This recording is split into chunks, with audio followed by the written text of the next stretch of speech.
Javier Milei no llegó a la presidencia argentina como un político tradicional, que hubiera pasado décadas administrando despachos. Llegó como un economista mediático que entendió antes que muchos que la indignación, cuando encuentra un lenguaje simple, puede convertirse en poder. Esa es la clave de su ascenso. No ganó solo por sus ideas económicas, sino por su capacidad para transformar frustración social en identidad política reconocible. Durante años, Milei fue una figura televisiva antes que una figura institucional. Aparecía en paneles y debates donde mezclaba teoría económica, bronca moral y espectáculo verbal con una intensidad que casi nadie podía igualar. Su personaje funcionaba porque rompía una regla concreta. Mientras la mayoría de economistas hablaban como técnicos prudentes, él hablaba como alguien que parecía discutir en nombre del ciudadano harto. Eso le dio una ventaja enorme en una Argentina erosionada por inflación, deterioro del salario, descrédito político y agotamiento con las élites tradicionales. Milei entendió algo que muchos analistas subestimaron. La televisión no era solo una plataforma de visibilidad, era el laboratorio donde estaba construyendo una marca política. Su melena desordenada, sus explosiones verbales, su lenguaje anticasta y su defensa extrema del mercado eran elementos de una identidad diseñada para distinguirse por completo del resto del sistema. Primero se convirtió en fenómeno cultural. Después convirtió esa notoriedad en capital electoral. Antes de ser presidente, Milei fue la narrativa del outsider, que decía en voz alta lo que otros apenas insinuaban. Decía que el Estado era un problema estructural, que la clase política vivía de espaldas a la sociedad, y que el sistema completo no estaba averiado, sino podrido.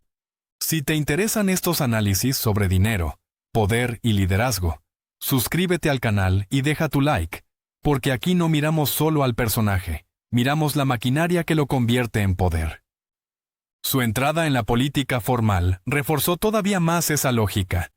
Cuando ganó un escaño como diputado, demostró que su figura podía traducirse en votos reales y no solo en audiencia televisiva. Ese resultado tuvo un efecto estratégico inmediato. Le permitió dejar de parecer una anomalía mediática y empezar a parecer una amenaza electoral seria. También mostró algo más profundo. Su discurso ya no dependía solo del estudio de televisión, porque había conseguido construir una base emocional propia. La Libertad Avanza no nació como un gran aparato territorial. Nació como la proyección política de una marca personal extremadamente potente. La ventaja de eso era la velocidad. La desventaja, la fragilidad. Pero en el caso de Milei, esa concentración fue una fuerza, porque él era el mensaje, y el mensaje era radicalmente simple. El Estado gasta, destruye y empobrece. En términos estratégicos, su gran acierto fue entender la época. No intentó parecer moderado, institucional ni previsible. Entendió que una parte grande del electorado ya no buscaba tranquilidad, sino una ruptura emocional con el pasado. Por eso la motosierra funcionó tan bien.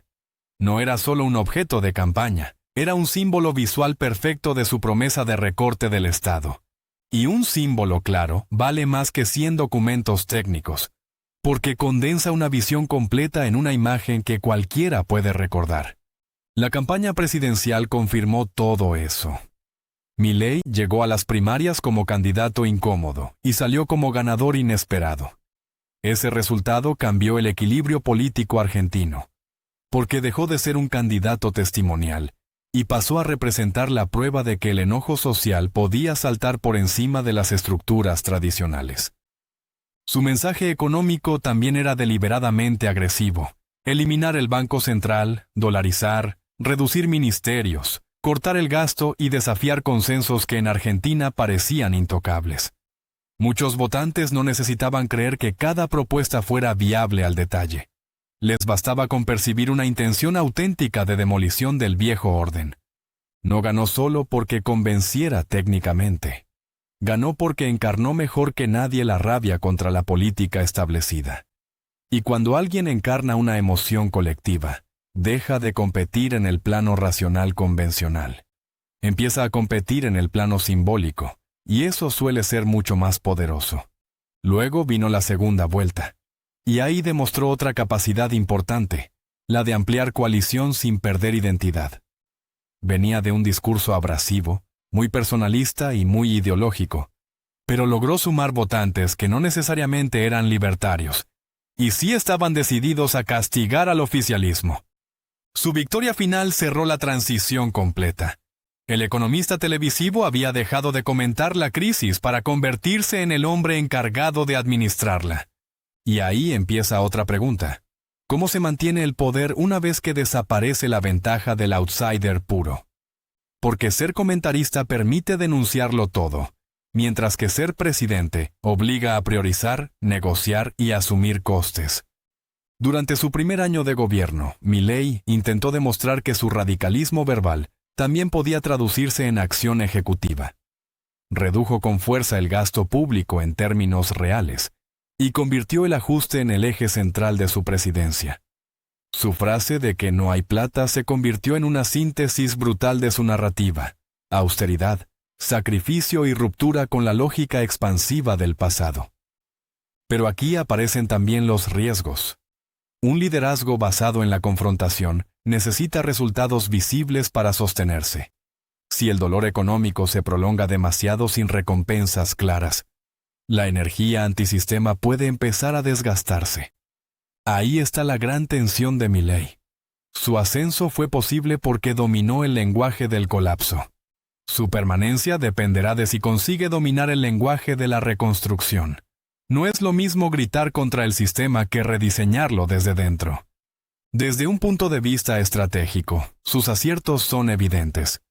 Construyó una identidad irrepetible, simplificó su mensaje hasta volverlo viral, convirtió el enojo en coalición y aprovechó el agotamiento de las élites tradicionales mejor que cualquier rival. Pero también hubo riesgos calculados. Su dependencia de una figura tan personalista hace más difícil institucionalizar el proyecto, y su estilo confrontativo eleva el coste de cada error. En este canal analizamos cómo se construyen los imperios modernos. Y el caso de Javier Milei deja una lección brutalmente clara. En política, el poder ya no pertenece solo a quien tiene estructura, aparato y territorio. También puede pertenecer a quien domina la emoción pública antes que nadie. Milei entendió que en una era saturada de mensajes, gana quien consigue parecer inevitable. Durante su ascenso, eso fue exactamente lo que logró.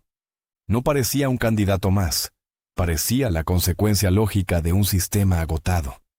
Y cuando un líder consigue representar la consecuencia emocional de una crisis, deja de pedir permiso para entrar. Empieza a comportarse como si ya hubiera llegado. Si quieres más análisis como este, suscríbete al canal, porque aquí no solo estudiamos líderes, estudiamos cómo convierten influencia en poder real.